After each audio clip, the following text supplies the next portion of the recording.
안녕하세요. 임명진입니다.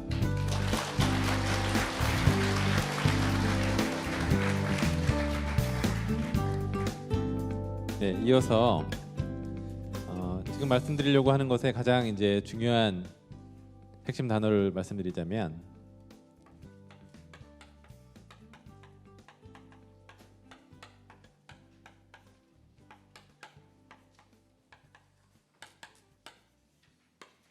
깨달음의 생리학입니다. 흔히 말하는 이제 깨달음은 굉장히 종교적이고 또 어떤 수행의 어떤 목표 이렇게 얘기가 되는데, 한의학에서는 아픈 사람을 평인으로 만들고요, 그러니까 병인을 평인으로 만들고 또 평인이 현인, 성인, 진인으로 이렇게 나아가는 게 한의학에서 특히 황진애경이나 정기신론을 기반으로 한 동의보감에서 목표로 하는 것입니다. 그래서 깨달음이라는 것은 사실 정신적인 변형이잖아요. 그래서 이것들이 몸 내부에서는 어떤 현상이고 이게 주역 참동계를 기반으로 한 선도에서는 어떤 과정으로 설명하는지를 이제 풀어보도록 하겠습니다. 그래서 연단술이라는 것은 이제 인간의 완성입니다. 인간의 완성에 있어서 중요한 두 가지 포인트가 있는데, 첫 번째는 이제 음양의 합일이고요. 두 번째가 이제 삼재의 통합입니다. 그래서 방법론을 어떻게 써서 우리가 확인을 할 수가 있냐면, 이제 근치재신, 가까이에서 내 몸을 살피고 그다음 멀리는 이제 제반 사물들을 이제 살피는 방법론을 쓰는데, 그 얘기는 가까이에 있는 내 몸에서 일어나는 현상을 생리학적으로 접근하는 방법이 필요하다는 거고요. 그래서 이 생리학적 접근이라는 것은 이제 아까 설명드렸듯이 인간 내부에 있는 어떤 장부라든지 경락론적인 접근, 그리고 또 하나는 신경과학에서 보는 신경적인 어떤 현상이나 아니면 내분비적인, 그래서 이걸 심리생리학이라고 부르거든요. 그래서 이런 접근들을 이제 종합적으로 한번 보도록 하겠습니다. 음양의 통합이라는 것은 아까 인맥과 양맥이라고 그랬잖아요. 그래서 우리가 단전호흡 같은 것을 할 때 항문을 조이거나 아니면 혀를 입천장에 댄다는 것이 이제 인맥과 동맥이 떨어져 있는 것을 이제 합치기 위한 과정이라고 보통 설명이 되는데요. 그래서 회음에서부터 백회로 타고 올라가죠. 척추를 타고요. 그래서 동맥을 타고 올라간 것이 다시 이제 인맥을 타고 내려오는 이런 소통 과정이 필요한데, 이게 단순하게 경락적으로는 두 개의 경락이 끊어지지 않고 순환되는 거고요. 내면적인, 예를 들어서 융의 어떤 심층 심리학이라든지요, 이런 종교학적으로 봤을 때는 내면에 어떤 음적인 에너지들이 있다고 봅니다. 자아의 그림자라고 표현되는 그런 어떤 어두운 부분들을 소멸시켜 나가는 과정으로 해석을 하게 됩니다. 그래서 가운데는 이제 아까 중맥이라고 했던 중심축이 이제 자리하고 있는 거죠. 그래서 크게 보면은 이것도 이제 삼재에 해당하고요. 표면적으로만 봤을 때는 이제 음양의 통합이고요. 그래서 남녀의 합일이 필요하죠.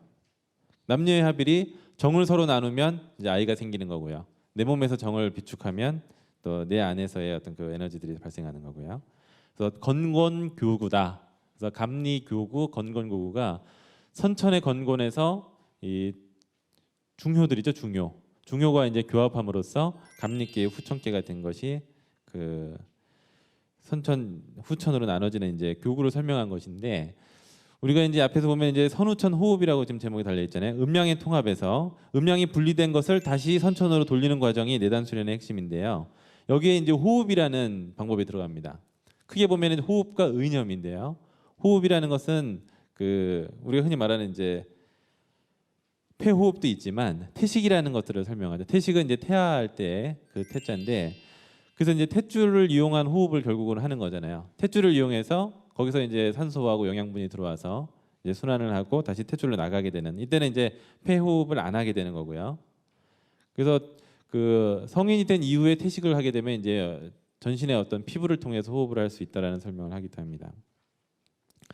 그럼 결국은 이제 이 태식이라는 게 만약에 태아의 호흡으로 우리가 돌아가는 거라면, 그래서 명상법 중에서도 젖병 물고 하는 명상법이 있잖아요. 자기가 이제 웅크리고 이제 태아가 되는 걸로 돌아가서 젖병을 물고 하면서 하는 명상. 근데 과연 우리가 흔히 말하는 이제 태식이 과연 그러면 배꼽 호흡이라는 게 정확하게 뭐냐? 그럼 배꼽을 해서, 예를 들어서 우리가 흔히 말하는 복식 호흡을 얘기하잖아요. 복식 호흡이 그러면 태식이냐? 그래서 실제로 이제 태아 때는 배꼽을 통해서 피가 들어와서 간으로 들어가서 심장으로 바로 이어지는데, 이때는 이제 폐가 작동을 하지 않고 다시 정맥을 통해서 다시 탯줄로 나가죠. 근데 이런 태식이 그러면 우리가 이제 복식 호흡이라고 이해할 수도 있지만 또 하나의 어떤 학설은 뭐가 있냐면 그 뇌 척수막 호흡을 이르기도 합니다. 우리가 이제 탯줄을 자르게 되면 그 아기가 이제 태어나서 그 응이 울면서 이제 폐호흡을 시작하잖아요. 근데 그 폐에서 나는 어떤 단백질이 그 후천에 그 작용을 하게 되는 거거든요. 그 작용을 하면서 그 분비하는 그 호르몬들이 이제 분비가 되는데 그러면 그 이런 폐호흡이라든지 이 태식 우리가 지금 여기서는 태식이 과연 무엇인가를 한번 알아보려고 하는 거거든요. 그래서 폐호흡 외에 우리가 뇌척수막 여기서 이제 파랗게 칠해진 부분이 우리 뇌척수막 액이 흐르는 것을 보여주는 겁니다. 여기는 이제 정지된 화면이기 때문에 이렇게 나타나는 거고요. 뇌척수막이 그 척추에 있는 그 척수막을 싸고 있는 부위서부터 뇌에 보면은 이제 뇌실이라고 해서 공간들이 있습니다. 그래서 제3뇌실, 제4뇌실 그리고 그 뇌막을 싸고 있는 그 공간들 속에서도 그 척수막이 흐르면서 뇌에 영양 공급을 해주고 뇌라는 게 우리가 머릿속에 어떻게 있냐면 둥둥 떠 있어요. 딱 몇 군데만 포인트가 있고 나머지는 이렇게 둥둥 떠 있으면서 그 리듬에 계속 반응을 하게 됩니다. 그래서 이 뇌척수막이 잘 흐르는 게 중요한데요. 뇌척수막이 두개골부터 꼬리뼈까지 이 그 하나의 어떤 호흡 형태로 리듬을 타게 된다는 것을 이제 발견을 했고 이 리듬이 틀어졌을 때 생기는 질병 같은 것들을 이제 찾아내게 됩니다. 그래서 이거는 그 CST라고 해서 크레니오세이크랄 테라피죠. 그래서 그 뇌척수막액의 흐름을 바로잡는 이제 그런 요법이 있는데 이 뇌척수막액의 흐름이나 리듬은 우리가 이제 감지를 하지 못하고요. 우리는 이제 폐호흡은 폐와 횡격막들을 이용해서 지금 호흡을 하는 거죠. 그래서 선천의 호흡 중에는 뇌척수막액 호흡이라는 것이 있어서 뇌신경이라든지 척수신경에 영향을 주고 있다. 이렇게 볼 수가 있습니다. 그래서 그 음량의 통합 부분에 있어서 이어지면 이제 3제의 통합이 있는데요. 가장 중요한 동의보감에서도 언급한 정기신론의 통합입니다. 정기신이라는 것은 그 선천의 정기신이 있고요. 또 후천의 정기신이 있어요. 그래서 첫 번째 단계가 연정화기, 정을 단련해서 기로화하게 시키는 거고요. 두 번째가 연기화신으로서 기를 단련해서 신으로화하고 연신환원은 신을 단련해서 이제 허무한 곳으로 돌아가고 그 허무한 곳조차 이제 사라지는 이제 경계인데 이 연신 환호부터는 이제 잘 말로 표현이 잘 안 되는 영역들이 되는 거고요. 우리가 일반적으로 뭐 생리학적이다 아니면 이 언어로서 표현할 수 있다라는 것은 이제 연정화기나 연기화신 단계가 많이 언급이 되어 있습니다. 그래서 이 과정들을 보시면은 이제 음액이 쭉쭉 변해 나가서 마지막에 이제 공까지 버리는 과정으로 보통 설명이 되는데요. 그래서 선천의 정기신을 원정, 원기, 원신이라고 부르고요. 그다음에 후천은 원정이라는 것은 그 인체의 어떤 근본적인 물질이라고 보통 얘기를 했잖아요. 그래서 이거는 우리가 흔히 말하는 음액이라고 볼 수가 있습니다. 음액에는 수분, 혈액, 골수 이런 체액들을 말하는 거고요. 양기는 우리가 막 뛰잖아요. 뛰면 열이 나죠. 그때 양적인 에너지가 증가된 거거든요. 근데 그거는 영원한 양기가 아닌 것이 쉬면 다시 열이 떨어지죠. 근데 내적인 양기가 길러지면 그렇게 일시적으로 운동하거나 사우나에 들어가서 올라가는 열 말고 내적인 양기의 에너지가 생긴다는 것이고요. 그다음에 식신이라는 것은 이제 식신이라는 게 이제 그 변별한다는 거죠. 그래서 우리가 흔히 생각하는 뭐 판단하거나 아니면은 그 뭐 예상하거나 아니면 뭐 연상 작용을 하거나 기억을 하거나 이런 우리의 어떤 그 아르말이나 이런 것들은 이제 식신이라고 부르는데 음액을 원정으로 만들고 양기를 원기로 만들고 식신을 원신으로 만드는 것이 후천을 선천으로 돌리는 정기신론에서 이제 기반이 됩니다. 그래서 음액을 원정으로 만드는 것이 이제 흔히 말하는 물질 대사고요. 그다음에 양기를 원기로 만드는 것이 이제 에너지 대사. 그다음에 식신을 원신으로 돌리는 것이 이제 그러니까 의식이 원신은 이제 현재 의식하고 다르죠. 그러니까 현재 우리가 뭘로 관찰할 수 있냐면 물질 대사, 신진 대사, 현재 의식으로 후천의 그 정기신이라는 것을 파악을 할 수가 있습니다. 그래서 선천의 것들은 이제 인식이 되지 않는 단계고 후천은 이제 인식의 단계에 와 있는 거죠. 그래서 음액이라는 것은 이제 생식기의 정액이나 골수 등을 포함한 인체의 진액을 의미하는데 우리가 음식을 먹으면 이제 지기를 먹는 거죠. 그리고 호흡을 통해서 이 청기를 받아들이면 두 가지가 합쳐져서 이제 형성이 되게 됩니다. 그래서 양기는 이제 열성을 띨 기운으로서 수령 과정 중에 이제 인식되는 현상인데요. 그래서 원기라는 것은 이제 이런 양적인 화 에너지가 이제 정제돼서 내부의 음기가 점점 소멸되는 이런 단계를 이제 의미하는데요. 이때 우리가 이제 약이 발생하고 약이 단련돼서 이제 단이 형성된다 이런 과정들을 볼 수가 있습니다.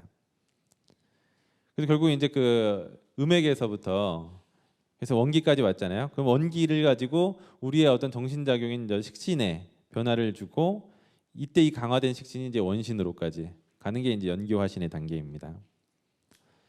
그래서 원기를 이제 식신으로 바꾼다는 것은 이제 은염을 사용해서 유의법을 하는 거고요. 식신을 원신으로 돌리는 것은 이제 무념 상태의 어떤 무의법을 뜻하는데 유의법이냐 무의법이냐라는 것이 실제로 그 이 연정화기서부터 그 환화 합도하는 과정까지 굉장히 그 중요한 포인트라고 할 수가 있습니다. 그래서 연신 환화와 이제 허공 합도 과정까지 있죠. 그래서 이제 하나하나를 차근차근 볼 텐데요. 이 연정화기 단계에서 음액을 원정으로 바꾸고 여기에 신을 뭐 양기를 일으키는 과정을 거치게 되면 소약을 탄생하게 되는데 이러한 과정을 1단계 연정화기라고 합니다. 그래서 여기서 이제 약이 발생한다라는 게 그 후천 장부의 이제 기능들이 있잖아요. 간신, 비배신의 이런 오장육부의 기능이 있으면 이 기능이 원활해지면서 이 그러니까 이제 기운이 딸리는 사람은 아까 말씀드렸듯이 이제 외단의 약물을 복용해서라도 그 기능을 보충을 하게 되는데 이 남는 잉여분의 기운들을 계속 모읍니다. 그래서 기경을 통해서 특히 임동맥을 통해서 돌리는데 이런 것들을 이제 주천을 한다 그러죠. 주천이라는 말은 그 천문학에서 고전 천문에서 그 하늘이 이제 지구 공전이라는 이제 자전에 의해서 돌아가잖아요. 거기에서 나온 말이 주천인데 인체의 에너지를 돌리는 것을 이제 주천이라고 표현을 합니다.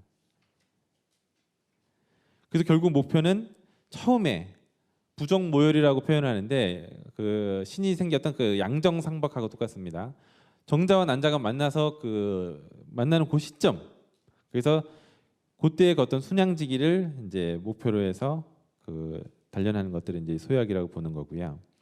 그래서 이런 이제 일체 과정에 쓰이는 것이 이제 호흡과 의식을 이용하는 건데 이 호흡과 의식을 이용한 이제 화후법. 화후법이라는 것은 옛날에 그 철기 시대 때 불을 다루면서 생겼던 그 불에 대한 그 지식 이것을 그대로 쓰는 거거든요. 그래서 외단으로서는 그 주조법에 해당하는 이제 불이라면 내단으로서는 화후라 그래서 결국 화후는 실제 이제 아궁이에 불을 얼마나 지필 것이냐의 문제가 아니라 호흡이나 의식을 어떻게 할 것이냐의 문제입니다. 그래서 몸속에 있는 그 양적인 화가 이제 발생하면 이렇게 생긴 약을 회전시키는 주천법이 쓰인다고 해서 합쳐서 이제 주천 화후라고 하게 되고요. 이제 이렇게 되다 보면은 이 연정화기 과정에서 이제 삼화치정이라든지 오기조원 뭐 이런 현상이 이제 선도서들에 언급이 되어 있거든요. 그래서 이런 현상들을 체험하게 된다는데 그거를 좀 자세히 볼게요. 그 연정화기가 된다 그러면 고체 상태의 정을 이 에너지를 줘서 이 이제 운동 에너지가 활발해지는 거죠. 이 에너지를 줘서 얘를 그 기 형태로 바꿔야 되잖아요. 이 바꾸는 과정에서 첫 번째 중요한 게 응신적조라고 합니다. 응신적조. 신을 모아서 따뜻하게 비춰주는 거죠. 적조한다는 것은 어떻게 보면 약간 무심하게 비춰준다는 뜻이거든요.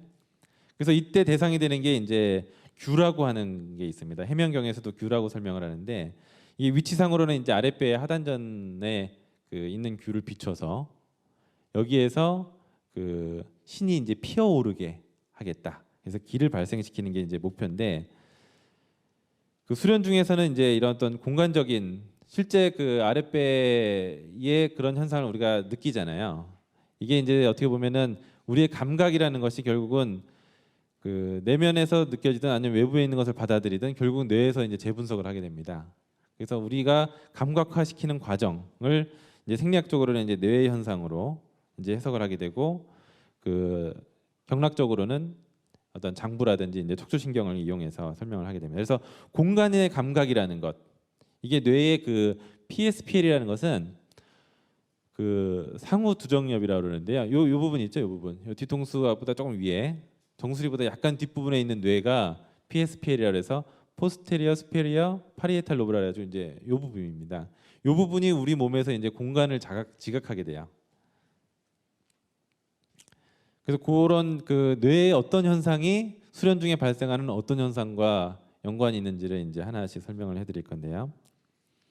그래서 이제 성명 쌍수에서도 마찬가지의 이제 논리가 되는 것이 성으로 대표되는 것이 이제 어떤 신이라는 것이고 명으로 대표되는 정의이기 때문에 이 두 개의 이제 합의를 이루고자 하는 첫 번째 방법론이 이제 응신적조인 것이죠. 그래서 양적인 것은 움직이기를 좋아하고, 그래서 하단전의 음정은 이제 가만히 있잖아요. 얘를 움직여서 주천을 시켜야 되는데 이 움직이기 좋아하는 애를 가두고 모읍니다.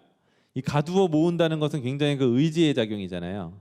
이 의지의 작용은 본능적으로 하는 게 아니라 우리가 뜻을 세워가지고 의도적으로 하게 되는데, 이 의도적으로 하는 것은 이제 우리의 그 신념이라든지 마음이고, 이것은 뇌에서 이제 PFC는 이제 프리프론탈 코텍스거든요. 이것은 요 앞부분 이마에 해당하는 이제 전두엽 중에서도 앞부분에 해당한다. 그래서 우리가 뭐든지 의지를 세우거나 판단하거나 논리적으로 생각하는 것은 이 전두엽에서 하게 됩니다. 그래서 먼저 이 구조를 잠깐 설명을 드릴 건데요. 그 뇌 구조를 보면 이게 이제 아까 PFC, 이게 페리카나 치킨이 아니고요. 페리카나 프라이드 치킨이 아니고 프리프론탈 코텍스인데, 이게 이제 전두엽이라서 앞부분에 해당하는 거고, 그 요게 이제 상우 두정엽, 그리고 이제 후두엽, 축두엽 이렇게 나눠집니다. 여기까지 다 전두엽인데 여기는 전전두엽, 그다음에 여기는 이제 그냥 일반 전두엽이라고 부르죠. 그래서 여기서 이제 감각이 들어와 있고 운동이 들어와 있고 판단을 하고 지각을 하고 뭐 공간 감각을 하고 이제 이런 것들이 분리가 되어 있습니다. 그건 이제 겉을 싸고 있는 이제 피질 영역, 코텍스라 그러죠. 코텍스에 해당하는 부분이고요. 그 앤드류 뉴버그라는 그 미국의 이제 유명한 신경과학자가 있는데, 이분이 이제 그 티베트 승려 8분을 방에다 몰아넣고 그 딥브레인 스티뮬레이션이라는 게 있어요. 그게 침이거든요, 일종의. 침을 우리는 이제 몸에다 놓잖아요. 물론 머리에도 놓지만 두피에만 놓죠. 근데 침을 뇌를 여기 열어가지고 두개골을 그 뇌 안에다가 이제 끝에, 지금도 한의원 가서 침 맞으시면 전침 맞으시죠. 전침. 침 맞고 이렇게 전기 자극을 약하게 준단 말이에요. 그 전기 자극을 주면은 그 일반 침의 경락 자극 효과보다 훨씬 더 증폭이 되는데, 그거를 뇌의 그 각 부분마다 이렇게 다 꽂아줘요. 그래서 어디를 찌릿하면 뭐 기뻐지고 막 눈물 나고 막 뭐 재밌었던 광경이 떠오르고, 이제 이런 것들이 실제 뇌에서 다 일어나는 게 이제 DBS라는 그런 연구 방법을 쓰게 되거든요. 근데 이분이 이제 그 티베트 승려 8분을 명상을 시킨 다음에 명상에서 일어나는 과정들을 이제 다 찍은 거예요. 자극도 해보고 찍어가지고 그 안에 어떤 기전으로 발생하는가를 연구를 했는데, 그 명상을 연구한다는 게 결국은 이제 이 승려들의 명상 과정에서 자기가 어떤 신적인 합일감을 느꼈다든지, 아니면은 그 뭐 유체 이탈을 했든지, 하여튼 어떤 우리가 흔히 말하는 그 명상이나 수련 과정에 생기는 여러 가지 현상들을 뇌과학적으로 분석을 했더니 이렇게 나오더라. 그래서 각각이 어떻게 작용해서 어떻게 작용하면은 어떤 현상이 체험한다는 것을 밝혔거든요. 근데 모든 게 다 밝혀졌다기보다도 이제 가설적인 요소들도 있지만, 그래서 핵심적인 것은 우리가 초월 의식이라든지 어떤 이런 연금술이나 연단술 수련을 통해서 얻는 그런 뭐 합일감이라든지 어떤 신과 접속했다고 느끼는 것들이 인간이 그렇게 진화해 왔다는 겁니다. 인간이 그 신을 느끼도록 인간의 진화사를 이렇게 쭉 그 단세포서부터 어류 뭐 파충류 쭉 진화해 갔다는 진화론의 가설이 있잖아요. 그 진화론적으로 봤을 때 인간이 진화해 나오는 이 과정이라는 것이 신을 느끼도록 진화해 왔다라는 것들을 이제 알게 된 거거든요. 자, 두 번째, 응신적조 과정을 다음에 하게 되면 이제 전규개관이라는 걸 하게 되는데, 이제 규를 펼치고 관을 연다는 거잖아요. 아까 이제 세 개의 관이 있어서 그 참동계에서도 그 세 개의 관을 하나의 강물에 비유한다고 했는데요. 전규개관이라는 것은 이제 임동맥을 막고 있는 그 에너지 장애가 있거든요. 이것들을 이제 제거하는 작업을 이 주천이라고 하는 그 에너지 회전법을 이용해서 이제 뚫어가는 겁니다. 그래서 이제 하단전에 응신적조를 해가지고 양기가 이제 힘을 얻게 되면은 이 양기를 이용해서 척추를 통해서 그 이 삼관을 뚫는데, 첫째 미려관은 이제 꼬리뼈에 있는 거고요. 협척관은 이제 흉추 쪽에 등에 있는 거고, 옥층관은 이제 뒤 후두부에 있는 거거든요. 왜 이 세 가지 관이 나왔냐면은 실제로 하다 보니까 여기서 자꾸 막히는 거예요. 그래서 이걸 뚫을 때도 통증이 굉장히 많이 발생한다고 해요. 결국은 이 세 가지 관문을 뚫어서 임동맥을 이제 통하게 하는 게 수련에서 중요한데, 그 실제로 이제 그 수련 과정에 대한 설명들을 이제 인용을 해보면은요, 이 삼관을 뚫어서 양기가 머리까지 오르면 백희에서 잠시 머무르고, 근데 이제 양기가 올라오면 좀 식잖아요. 이 수승 화강의 이치라고 보시면 되는데, 뜨거운 걸 만들어서 머리 위로 올려서 여기서 식으면 다시 이제 천천히 내리는 거죠. 이것을 이제 목욕이라든지 온양이라고 표현을 합니다. 그래서 양기가 청량해지면 이를 천천히 신체 전면을 따라 내려와서 하단전에 다시 이르게 하고요. 이처럼 주천과 온양을 이제 반복하게 되면 이 그 양기가 점점 단단해서 이제 약이 형성된다고 이제 선도서에서는 설명을 하게 되는데요. 그럼 여기서 우리가 이제 복강내에서 돌려야 되는데 이걸 하필이면 왜 척추를 타고 올라가서 머리에서 다시 인체 전면 앞면을 내리느냐? 이 부분은 척추를 통한 이런 수련의 과정이 이제 척추 동물의 어떤 진화 과정하고 연관이 있다라고 볼 수 있습니다.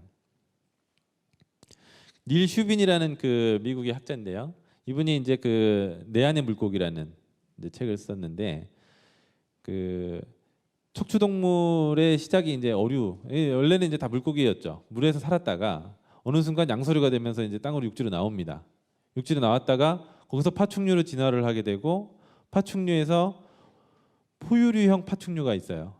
그러다가 이제 포유류로 진화하게 되는 이 과정은 사실 뭐 몇십억 년, 몇십만 년에 걸친 과정이죠. 근데 중요한 거는 그러한 그 흔적들이 우리의 어딘가에 남겨져 있는데요. 우리의 위나 간에 남겨져 있는 게 아니고요. 우리의 이 척추신경하고 이 뇌에 남겨져 있습니다. 우리가 지금 이렇게 뇌가 굉장히 크잖아요. 뇌가 크고 척추신경은 이렇게 살짝 내려오는데 뇌가 먼저 있고 척추신경이 있는 게 아니고 척추가 먼저 있었고 끝에 있는 하나의 신경들이 엄청 커진 겁니다. 우리의 뇌는. 그래서 왜 여기서 이 뇌나 이런 척추를 자꾸 강조하게 되냐면 그 우리한테 내재돼 있던 그런 진화의 어떤 흔적들이 사실상은 이 신경계에 다 녹아져 있었고 이 신경계가 진화돼 나온 것이 그 생물의 진화하고 굉장히 직결되기 때문입니다. 그렇다면 아까 이 전규 개관하는 데 있어서 척추를 통해서 이제 한단 말이죠. 그래서 이 척추는 우리 척추 내부에 있는 어류, 양서류, 파충류, 포유류적 성격이 분명히 관여를 하게 됩니다. 특히 우리의 뇌도 파충류의 뇌, 그다음에 포유류의 뇌 이런 것들을 얘기하듯이요. 그래서 이 척추동물이 이게 이제 진화론이 그러면 맞냐 안 맞냐 그것도 말이 많아요. 지금 계속 화석으로 연구를 하는 거잖아요. 근데 어류에서 그 파충류로 넘어가는 과정이 사실 되게 불분명했었는데 그 닐 슈빈이라는 그 학자가 발견한 게 이 중간에 보면 이제 틱타알렉이라는 게 있죠. 왜냐하면 이 지느러미가 이 손발이 나와야 되거든요. 이 진화 과정을 보면은 지느러미를 가지고 헤엄을 치다가 육지로 나오면서 지느러미가 발이 돼야 됩니다. 발이 될 때는 이 배가 땅에 닿아 있어요. 그래서 기어 다녀야 되고 배가 땅에 닿으면은 그 움직임이 굉장히 둔할 거 아니에요. 악어 같은 경우는 많이 못 움직이잖아요. 그리고 어류나 파충류들은 이게 그 항온 동물이 아니라 변온 동물이에요. 변온 동물이라는 것은 온도가 높아지면은 그 자기 체온도 높아지지만 추워지면 떨어집니다. 그래서 얘네들은 겨울이나 이 밤이 되면 활동을 안 해요. 체온이 떨어지기 때문에 항상 활동을 할 수 있으려면 체온이 항상 일정하게 유지가 돼야 돼요. 그 정도의 열량이 있어야 되는 건데 첫 번째 발이 생겨야 됩니다. 발이 육지로 올라오려면 발이 있어야 되는데 그 중간에 있는 화석들이 발견이 안 되다가 틱타알릭이라고 중간에 그 지느러미가 이제 발이 되는 애를 발견하게 된 거죠. 그래서 뭐 화석으로 이제 잃어버린 고리를 찾았다 이렇게 많이 얘기를 하는데요. 중요한 거는 이제 육지에 상륙했다는 거죠. 어류에서 파충류, 포유류로 발전했다는 거하고 체온 변화도 보면은 이렇게 우리 같이 이신방 이심실 제도가 필요가 없습니다. 이 변온 동물들은요. 그냥 이 지금 우리의 이 이신방 이심실이 되면서 이 혈액을 그 저장했다가 펌프질을 해준다거나 이런 그 열량을 발생시키고 있는 이제 조건이 형성되는 거죠. 그래서 그 요가에서 보면은 이제 쿤달리니 현상이라는 게 있잖아요. 그래서 요가 수련을 하다가 보면은 그 척추신경을 타고 뱀 에너지로 대부분이 그림이 그려져 있어요. 그 차크라를 뚫고 올라가는 그 요가에서도 이제 그란티를 제거한다 그러거든요. 그 전규 개관이랑 비슷한 건데 척추상에서 그 삼관을 뚫는 것처럼 그 그란티를 제거하면서 이 주천을 하는 과정들이 있습니다. 이게 뱀하고 비유가 되는 것이 그 척추신경에 내재되어 있는 어떤 진화의 흔적들과 연관이 있다. 우리한테 잠재되어 있던 그 이전의 에너지들이 이제 깨어나는 과정이라고도 봐야 되는 거죠. 그래서 전규개관이 지나가게 되면 이제 체약 귀로라는 현상이 나타나는데요. 그 양기를 계속 단련시켜서 그 하나의 이제 약이 형성되는 단계로 간다 그랬잖아요. 그래서 온양과 주천을 계속 나가다 보면 어느 순간에 호흡이 폐와 행경막의 외호흡에서 아까 이제 우리가 호흡, 내호흡, 외호흡이 그 선천, 후천 호흡처럼 내호흡으로 바뀌어지는데 이때 이제 의식 고요해지고 일반적인 어떤 사사로운 생각들이 사라지고 어떤 진위만이 남게 된다 그러는데 정확하게 뭔지 모르겠고요. 일단 범위가 사라지고 진위만이 남게 된다. 그래서 일대 이제 그 외약 활자시라고 그러는데요. 이게 그 우리가 뭐 꼭 음란한 사진을 본다거나 이런 게 아니라 우리가 아침이 되면 이제 발기가 되는 현상처럼 그 일양내복이라는 게 저기 지뢰복귀를 의미하는 거거든요. 다시 돌아온다. 그래서 음계가 다 지나서 양효가 먼저 생기는 이제 지뢰복귀하고 연결된 것처럼 시작되는 이제 일양내복의 현상, 외약 활자시 현상이 이제 생기는데 이때도 중요한 것이 그 어떤 성적인 에너지, 아까 그 남녀의 합의와 관련된 그리고 정을 내 몸에 간직하냐 외부에 주느냐에 따라서 생명이 생기느냐 아니면 내 안에 생명이 생기느냐 하는 것처럼 성적인 에너지가 여기서도 중요한 요소로 작용을 하게 됩니다.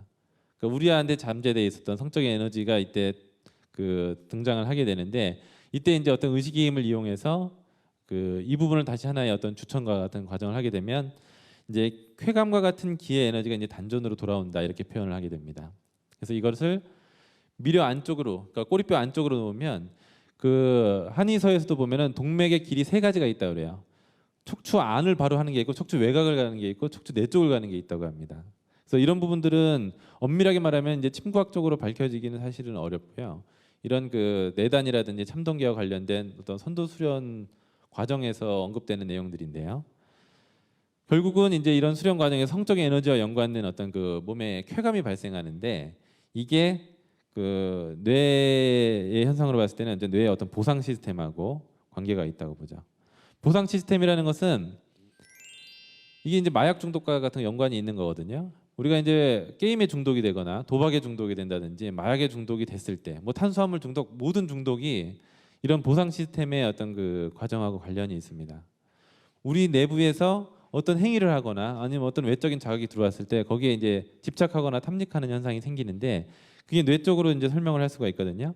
지금 빨간색을 보면은 이제 도파민이라고 하는 우리 머릿속에서 그 뿌려지는 이 신경 전달 물질이 크게 보면 우리가 5가지가 대표적인데요. 첫 번째가 도파민, 두 번째가 그 노르아드레날린, 그리고 아세틸콜린, 가바, 세로토닌. 그래서 세로토닌은 이제 뭐 이렇게 행복하게 해주는 거고요. 도파민은 뭔가 일을 시작할 때 도파민이 필요해요. 그리고 아세틸콜린은 뭔가 연상작용, 우리가 뭐 그 환상이든 아니면 자기가 어떤 그 그림 같은 걸 생각하든 연상작용할 때 필요한 거고, 가바는 억제를 합니다. 근데 이제 이런 5가지가 그 음양오행의 오행의 속성하고 되게 연관이 있어요.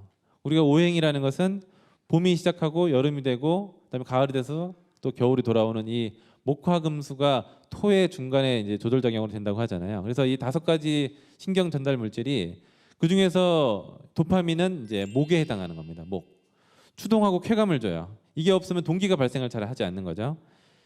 그래서 이런 현상이 일어나면은 그 측자 핵이라는 이제 뉴클레어스 어쿰벤스라는 핵에서 이제 다시 대목이 막 일어나면서 그 잘했다 해서 계속 그거에 대해서 이제 동기가 부여되면서 축을 하게 됩니다.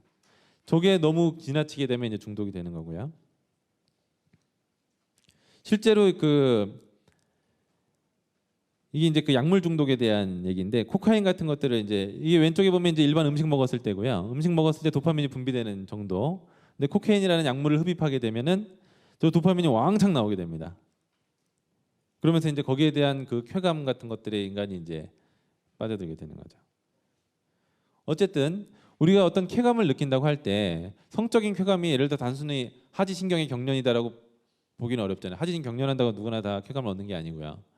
왜냐면 그 성기와 관련된 게 만약에 하지신경이라고 했을 때, 근데 그게 아니라 뇌 쪽에서 결국은 다시 분석을 하잖아요. 인체 말초에서 벌어진 현상을 뇌에서 다시 분석을 하는데 그때 이런 보상 시스템이 이제 관계를 하게 됩니다. 그러면 우리가 쾌감을 느끼거나 아니면 수련 과정에서 느끼는 어떤 뭐 환희감이든 일체감이든 이런 것들이 그 보상 시스템하고 연관이 있다면 그 보상 시스템의 근원은 우리가 애초부터 우리는 신적 합일감을 태어날 때부터 갖고 태어난 게 아니잖아요. 누가 태어나서부터 아, 이 인간과 우주는 하나고 이렇게 태어난 애들은 거의 없습니다. 일단은 애들이든 동물이든 모든 기본적인 것은 그 공포 반응을 가지고 있어요. 단세포 동물도 안 좋은 거를 자꾸 옆에다 보내주면 애들이 점점 이렇게 피합니다. 단세포들도. 또 인간도 동물도 다 마찬가지로 첫 번째 첫 번째 중요한 게 공포 반응이다라고 이제 보게 되는데요. 그래서 이 생물이 이렇게 진화되는 이제 역사들을 봤을 때는 싸우든지 아니면 도망가든지 이런 이론이 있습니다. 그 뭐 스트레스 반응하고도 연관이 되지만 싸우든지 도망가든지. 그래서 기본적으로는 일단 공포감을 가지고 있어요. 공포감이 없으면 생존을 못 합니다. 일단 무서운 줄 알아야 피하죠. 그래서 무서운 줄 알아서 피하는 게 생존의 첫 번째고요. 두 번째는 이걸 기억을 해야 돼요. 그래서 공포하고 연결된 일체 우리의 감정이 공포에서부터 출발한 감정들이 있다라고 지금 이론적으로 보고 있거든요. 그래서 이 공포는 모든 정서의 이제 기반이 될 수가 있고요. 그게 뇌에서는 이제 편도체라는 아미그달라라는 곳이 있습니다. 이 부분에서 이 공포를 주관하는데 이걸 딱 떼버리잖아요. 그러면 두려움도 없고 그런 어떤 공포 반응 같은 게 사라져요. 만약에 쥐의 아미그달라를 떼서 호랑이든 뭐 고양이든 앞에 갖다 놓으면 무서워하질 않아요. 본능적으로 쥐는 고양이 앞에 가면 무조건 뒷걸음질 치게 돼 있거든요. 움츠러들거나. 근데 그런 현상이 이제 없어지는 거죠. 그러면 잡아먹히는 거죠. 그래서 그런 애들은 다 멸종됩니다. 이런 공포 반응이 약한 사람들은 사람이든 동물은 멸종되고 공포 반응이 있어야 되는데 기억을 못해도 멸종되겠죠. 옛날에 봐서 무서운 줄 알았는데 그 다음에 봤는데 전혀 또 새롭게 그냥 친구하자고 이렇게 하면 또 다 잡아먹히는 거니까요. 그래서 공포 반응은 강렬한 이제 기억을 기반으로 해서 이제 계속 발전을 하게 돼가지고 다음에도 똑같은 반응을 할 수 있게. 그래서 그 아까 편도체라는 부분하고 그 해마라는 것이 이제 기억을 주관하는데 그래서 그 우리가 그 이제 어떤 학습 같은 거 연구를 하잖아요. 어떻게 하면 학습 능력을 높일까? 첫 번째 중요한 게 뭐 창의력도 중요하지만 일단 잘 외워야 되잖아요. 본 걸 잊어먹으면 안 되는데 그 잊어버리지 않게 하려면 이제 해마가 발달해야 되는 줄 알았는데 이 해마가 감정 통로하고 너무나 일치를 하는 거예요. 그래서 결국 이 공포 반응에 의해서 기억하려고 했던 그 노력 이게 감정하고 같은 형태로 발달하게 된다는 게 특징입니다. 그래서 그 기억과 감정 이게 두 개 이제 연관이 많다는 거죠. 감정이 풍부해야 된다는 뜻이죠. 그래서 편도체라는 것은 뇌에서 이제 이 부위에 있고 아미그달라의 편도가 없다면 이제 공포도 없다. 자, 그 다음에 느껴지는 어떤 수련 과정이 삼화치정이라는 게 있습니다. 세 가지 꽃이 정수리에 이제 맺힌다는 건데요. 그래서 연정화기 과정에서 기경팔맥이 이제 두루 통하다 보면 점차 이제 신체적 감각이 없어지고 전신이 어린애처럼 부드럽고 경쾌하며 말할 수 없이 편안해져 있는 듯 없는 듯 하는 상태가 된다고 합니다. 이게 이제 점점 그 흔히 말하는 이제 무념무상 무아의 상태로 가는 거죠. 그래서 이런 어떤 경쾌하거나 어떤 편안해지는 감각은 이제 아까 설명했듯이 뇌 보상 시스템과 어떻게든 관련이 있습니다. 그리고 무아의 상태, 이 무아의 상태를 아까 그 앤드류 누버그라는 그 박사가 티베트 승려 그 어떻게 하는 거냐면요, 명상을 하고 있을 때 이 손가락에다가 이 실을 걸어가지고 내가 이제 어떤 경지에 진입하고 있다 그러면 살짝 신호를 주면 거기서 그때부터 이제 뇌를 찍기 시작하는 거예요. 그래서 어떤 변화가 일어나는가를 추구한 건데요. 핵심이 공간 감각. 아까 그 PSP라고 해서 공간을 지각하는 이 영역이 있다 그랬잖아요. 이 부분에 그 신경로가 이게 딱 끊어지는 시점이 있어요. 거기로 계속 연결이 되다가 갑자기 거기에 연결이 끊어지는 순간 그 자아가 의식이 상실되면서 이게 일체감이나 이런 형태로 가더라는 거예요. 그래서 이 도표를 보시면 이 도표 어렵거든요. 어려운데 맨 위에 이제 왼쪽이 좌뇌, 오른쪽이 이제 우뇌입니다. 그래서 먼저 우뇌에서 시작을 해서 전전두엽이라는 것은 아까 판단을 한다 그랬잖아요. 그래서 전전두엽이 시작을 해서 글루탐산이라는 것이 있는데 글루탐산이 어디 들어있냐면은 그 조미료에 들어있는 거예요. 조미료에 글루탐산 들어가 있거든요. 글루탐산이 엄청 다른 거예요. 이게 그 조미료 들어가면 음식이 엄청 맛있어지잖아요. 이 조미료가 뇌에서 분비가 하는데 그래서 이 글루탐산 조미료를 많이 먹으면 그 뭐죠? 그 MSG라고 그러잖아요. 이 조미료를 많이 먹으면 이제 저게 이제 뇌를 흥분시키는 성분이라서 조미료 많이 먹으면 뇌가 흥분돼 가지고 애들이 그 과잉 행동 장애라든지 집중력 장애가 생기는 거 아니냐라고 했는데 그 먹어 가지고 뇌에 들어가기가 굉장히 힘듭니다. 뇌의 막은 아무거나 받아들이지 못하기 때문에 그래서 사실 그 근거가 없어요. 그 글루탐산 많이 먹어 가지고 애들이 그 지금 공부 안 하고 지금 애들이 막 밖에서 배회하는지는 이게 검증이 안 됐는데 그래도 왠지 무서운 거죠. 왜냐하면 글루탐산이 뇌에서 너무 많이 나오면 뇌 신경세포를 다 죽여요. 저게 뇌는 독약인데 조금 나와서 흥분만 시켜야 되는데 너무 많이 나오면 막 세포들을 죽이기 때문에 이제 경각심을 가지고는 있는데 아직 이제 확실하게 검증이 안 된 거죠.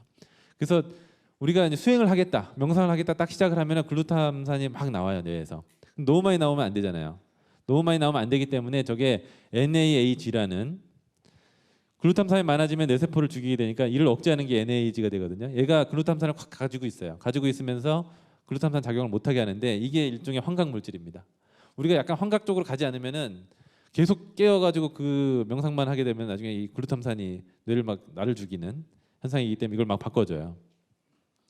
그래서 이런 것들이 이제 그 뇌 여러 부위를 거쳐서 깨달음 현상으로 가는데 이때 분비되는 것 중에 하나가 이제 엔돌핀이라고 해서 우리가 몰핀보다 훨씬 강력한 거죠. 몰핀 암 환자들 통증이 너무 심하면 몰핀을 주잖아요. 이 몰핀보다 한 5배 강력한 게 이제 몸에서 나오는데 러너스 하이라고 마라톤 계속 하다 보면은 엔돌핀이 나와서 갑자기 몸이 하나도 안 힘들고 그러잖아요. 그래서 명상하시는 분들도 뭐 한 열흘밤 새다가도 갑자기 몸이 막 거뜬해지고 이러는 게 이제 엔돌핀의 작용인 거고, 이제 바소프레신이라고 해서 이제 항이뇨 호르몬이거든요. 이거는 그 소변을 안 나가게 하는 건데 이게 또 내 기억력을 굉장히 좋게 만듭니다. 그리고 멜라토닌이라고 해서 이제 우리가 잘 때 나타나는 거, 멜랑콜리한 거하고 비슷한 거거든요. 멜라토닌이 나오면은 이게 굉장히 그 고요해지면서 그 숙면이 되는 이제 그런 작용을 하게 됩니다. 그리고 세로토닌은 행복감을 느껴지게 하는 거고요.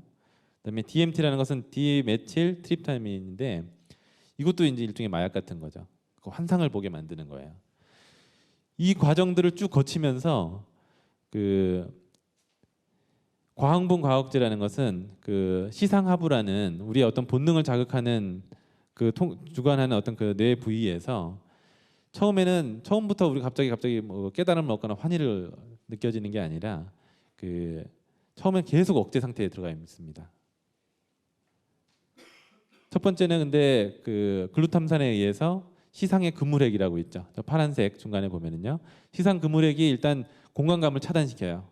그러면서 점점 그 내 나라는 어떤 그 의식 같은 것들이 이제 사라지는 과정들이 있고, 그리고 그 시각도 자꾸 차단시킵니다. 그래서 외부에 들어오는 입력이라든지 내가 현재 어느 공간에 있다라는 걸 차단시키면서 내 몸의 감각, 그다음에 내 공간감이 점점 줄어들어요.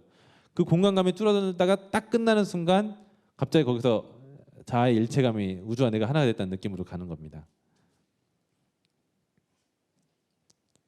그래서 결론적으로 보면은 전전두엽이 일단 선택을 합니다. 아, 내가 명상을 해야지. 그래서 이제 호흡을 하고요.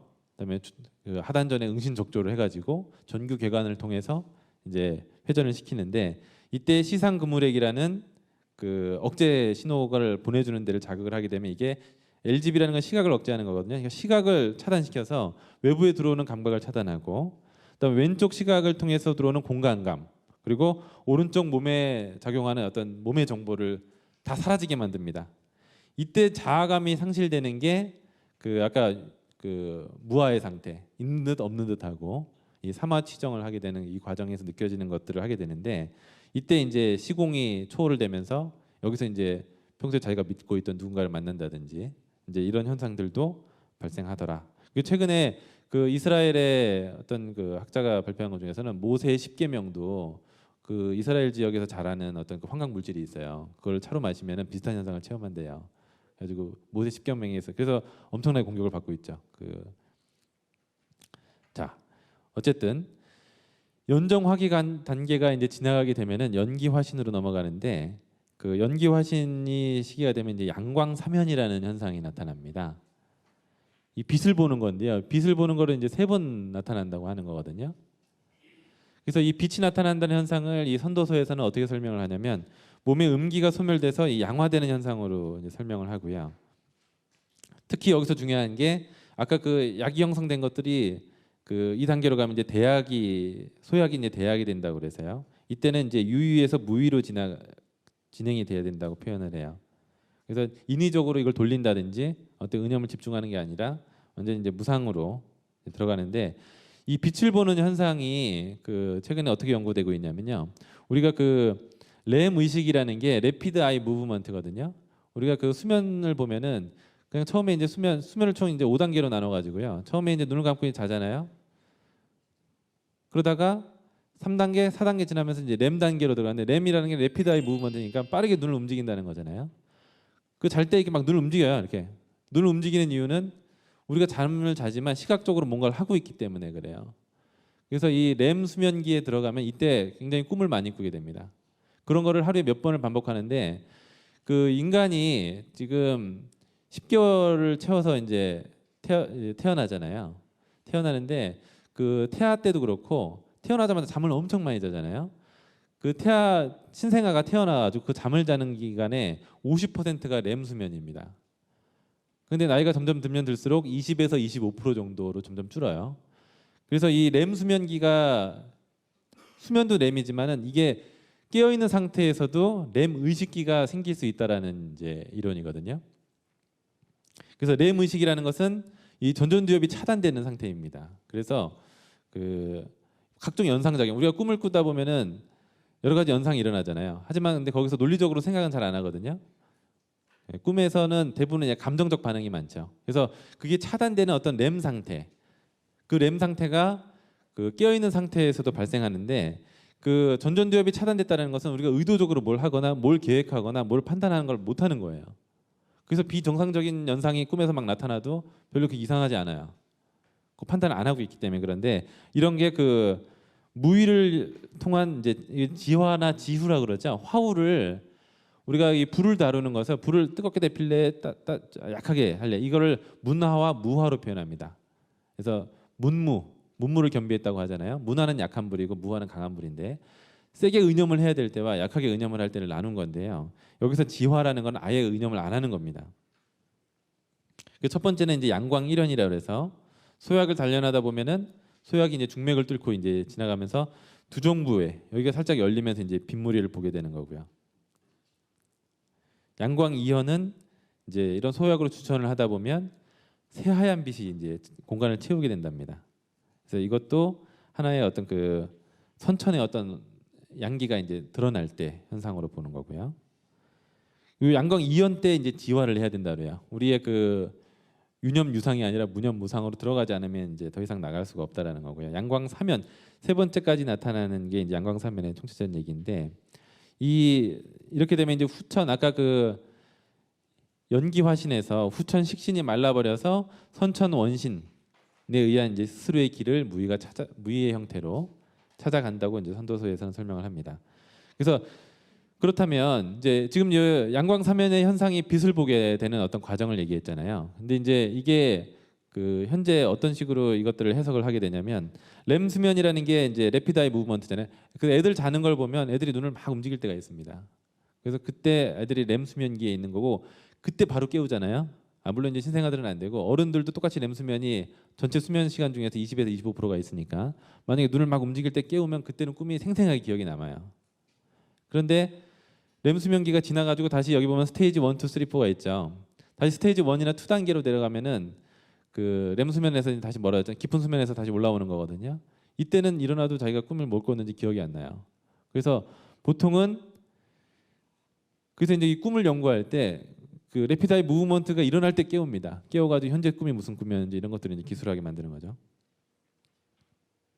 그 렘 수면이라는 게 파충류에는 없어요. 그러다 이제 포유류로 넘어오면서 있는데 그 파충류 포유류 중간에 이제 뭐 단공류 유대류 이런 것도 이제 생물학적으로 이제 보는 거지만 이 렘 수면이 그 꿈에 대한 해석에 있어서 굉장히 중요한 단초가 돼서 현재 연구가 되고 있고 렘 수면이 없으면은 이 장기 기억이 잘 안 된다는 이제 연구들이 있습니다. 결국은 그 우리가 뱃속에서 충분히 커서 못 나오고 있거든요 지금. 왜냐하면 여기 우리가 만약에 10개월을 넘기게 되면 이 머리가 더 커지잖아요. 그러면 산도가 좁아가지고 그래서 우리는 미성숙한 상태로 나오는 거예요. 인간은 다른 동물하고 달리 다른 동물들은 나오자마자 막 본능적으로 막 뛰어다니기도 하고 그러잖아요. 걔들은 다 커서 나온 거고 우리는 다 못 커서 나오는 건데 그래서 나와서도 왜 뭐가 더 필요하냐면 이 신경계라든지 몸이 아직 덜 발달돼서 그러는데 이것들을 충분히 발달시키기 위해서 잠을 자면서 그때 렘 수면을 계속 하게 된다 그래요. 그래서 미수가 있을수록 렘 수면기가 더 길고요. 그래서 이런 렘 수면은 그 변연계라고 그래서 변연계가 우리의 이제 감정계라든지 이런 것들을 정서를 주관하는 이제 계통인데 이제 뇌에 이제 여러 부위들이 이제 작용을 하게 됩니다. 근데 중요한 거는 시각이 제일 중요하고요. 시각하고 감정 위주예요. 시각하고 감정 위주. 이성적인 판단이나 공간에 해당하는 것들은 또 차단돼요. 그때 이 렘 의식이라는 게 공간이 차단되는데 이런 연구를 하는 사람이 어떤 걸 했냐면 이제 임사 체험이라는 걸 하죠. 임사 체험에 대한 연구 보고들이 두 가지 계열이 있습니다. 단순하게 이제 약간 종교적 체험 형태로 기술하는 게 있고, 또 하나는 근데 임사 체험의 종교적 기술을 보면은 저희가 이제 수술실에서 이렇게 붕 떠올라 가지고 일단 첫 번째 유체 이탈이죠. 붕 떠올라서 자기가 이제 그 광경을 지켜본다 그러죠. 지켜보는데 거기서 갑자기 예수님이 나타나서 너는 아직 이 생에서 할 일이 많으니 다시 돌아가도록 하여라. 그러면 뭐 안 돼요, 여기가 너무 좋아요 이러다가 이제 갑자기 쑥 들어가다 이런 얘기들 많이 나오잖아요. 그런 어떤 그 유체 이탈의 현상이나 이런 것들이 레임 의식과 연관이 많다고 하는 겁니다. 레임 의식에서는 그 논리적 판단이나 공간감이 차단되어 있기 때문에 깨어 있는 상태에서만 레임 의식으로 간다 그러면 그런 형태의 어떤 유체 이탈 현상이 나타날 수가 있다는 거죠. 그 최근에 그 하버드대 신경학자인 그 클리프 세이퍼 연구팀이 VLPAG라는 그 스위치 부분을 발견했어요. 이게 이제 램 스위치거든요. 여기가 딱 활성화되어서 램에서 벗어나서 이제 깨어 있음으로 이동하는데, 요게 이제 특징 중에 하나가 그 우리가 이제 뭐 임사 체험이든 아니면 어떤 초월적인 그 현상, 이런 내단 수련의 과정에서도 체험할 수 있는 이런 과정들이, 예를 들어서 우리가 통증이 심하거나 혈액 속에 이제 산소가 확 부족해지고 아니면 출혈이 많으면 혈압이 막 떨어질 거 아니에요. 이때 이제 그 청반핵이라는 그 뇌 핵에서 노르아드레날린이 확 나와야지 이게 우리가 의식으로 확 돌아오는 거거든요. 우리가 이게 깨어 있다고 하는 게 이제 이 호르몬 때문인데, 너무 심한 경우이죠. 통증이 너무 강하거나 아니면은 심장 정지가 돼서 혈압이 극도로 너무 낮으면은 그걸 다시 깨우려고 하는 게 아니라 오히려 이 극하면 변한다고 아예 포기하는 형태로, 그 노르아드레날린이라든지 이렇게 의식을 깨우는 건 교감 반응인데 부교감 반응으로 아예 그냥 넘어가 버립니다. 그 완전히 늘어지는 거예요. 그 완전히 늘어지는 혈압이 오히려 더 떨어지는 상태. 이때 우리가 흔히 공황장애라는 게 교감신경의 항진이거든요. 막 심장이 뛰면서 열이 달아오르고 막 불안 초조하는 상태가 교감 반응이라면, 정반대는 완전히 평정한 거거든요. 완전히 고요해지. 그래서 극단의 순간에서 갑자기 고요해지면서 모든 게 다 뭐 그런 경우 있잖아요. 극한 상황에서 너무 침착해졌어요. 이제 이런 것들이 그 이런 어떤 램 의식의 전환과 이제 연관이 있다는 거죠. 이게 꼭 잘 때만 그런 게 아니라 실제 이제 깨어 있을 때도 있을 수 있는데, 이런 현상이 그 연정학이라든지 이런 수련 과정에서 나타나는 우리가 체험하는 현상과 관련이 있을 수가 있다. 그래서 VLPAG라는 것이 이제 뇌 일부에 작용을 하고 있는 거고요. 그래서 이 학자가 어떤 정리를 했냐면, 그 임사 체험 하다 보면은 갑자기 터널이 쫙 나타나면서 저 밑에 빛이 막 보이고 거기서 누군가가 뭐 할아버지 아니면 뭐 예수님의 천사들이 이제 기다리고 있고 이런 서술들이 많이 있거든요. 근데 이게 터널 시야라 그래요, 그거를. 뭐 터널이 나타나고 거기를 쭉 빠져나갔더니 뭐 빛이 확 나타나고 뭐 이런 얘기를 하는데, 이거를 그 처음에는 이제 그냥 그런가 보다 했었는데, 이거를 연구하는 사람들이 그 초음속 비행기 타는 사람들 있죠. 이게 음속 이하로 달리다 보면은 그 망막의 혈류가 줄어드는 시점이 와요. 그 실제로 그 여기서 훈련할 때도 그럼 애들이 저 조종사들이 정신을 잃거든요. 뇌에 순간적으로 그 혈류가 부족해지면 산소가 떨어지면은. 근데 그때 이런 터널 시야가 나타난다고 합니다. 망막의 혈류가 확 줄어들면서 빛이 망막이 전체 다 못 들어오고 부분적으로 들어올 때 터널처럼 이 광경이 보이고 그 끝에 이제 빛이 나타나는 거죠. 그리고 그 렘 상태가 되면은 그 시각만 활성화가 돼요. 청각이나 이런 거, 그러니까 꿈도 마찬가지인데 꿈에서 뭐 다른 지각보다 이렇게 주로 보는 거잖아요.